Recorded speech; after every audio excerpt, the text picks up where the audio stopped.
ఈ mycoplasma radio frequency చేయటంతో ఏమవుతుందనంటే మనకి సెబేషియస్ గ్లాండ్స్ కూడా ఆయిల్ కూడా మనకి ఎక్కువ సెక్రీషన్ కాకుండా రెగ్యులేట్ అవుతుందండి. స్కిన్‌లో టెక్స్చర్, టోన్ అనేది ఇంప్రూవ్‌మెంట్ అవుతుందండి. అలానే కొలాజన్ స్టిమ్యులేషన్‌తో పాటు ఎలాస్టిన్ స్టిమ్యులేషన్ కూడా అయ్యి చర్మంలో స్ట్రెంగ్త్ అనేది తీసుకొచ్చి స్మూత్‌నెస్, సాఫ్ట్‌నెస్, ప్లంపీనెస్ అనేది పెరుగుతూ ఉంటుంది. చర్మం మృదువుగా అవ్వటం కూడా మొదలవుతూ ఉంటుంది. అలానే చర్మంలో స్కిన్ టైటనింగ్ ఎఫెక్ట్ కూడా ఉంటుందండి. అలానే గుంత కూడా మంచిగా ఇంప్రూవ్‌మెంట్ అవుతూ ఉంటుంది. నలుపు కూడా ఏదైతే చర్మం గుంతలో ఉంటుందో కూడా అది కూడా ఇంప్రూవ్‌మెంట్ అనేది అవ్వటం జరుగుతూ ఉంటుంది. సో, మైక్రోప్లాస్మా రేడియో ఫ్రీక్వెన్సీ అనేది టెక్నాలజీ అనేది అడ్వాన్స్ టెక్నాలజీ అండి. నెలకొకసారి మనం చేయొచ్చు ఇది. 6-8 సార్లు ఇంకెక్కువ కూడా మనకి అవసరం ఉంటే కూడా చేసుకోవచ్చు. సో, ఇది మనకి మైక్రోప్లాస్మా రేడియో ఫ్రీక్వెన్సీ గురించని మనం తెలుసుకున్నాం. మరి ఈ మైక్రోప్లాస్మా రేడియో ఫ్రీక్వెన్సీ మనం కాంబినేషన్స్‌లో చేయొచ్చా అనంటే తప్పకుండా అండి.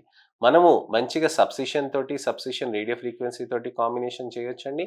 అలానే మనకి మైక్రో నీడిల్స్ రేడియో ఫ్రీక్వెన్సీ అని ఉంటుంది గదండీ! అడ్వాన్స్డ్ ఎంఎన్ఆర్ఎఫ్ ఉంటుంది గదండీ! నా వీడియోస్‌లో చెప్పాను గదా! పాత సీరీస్‌లో అంతా.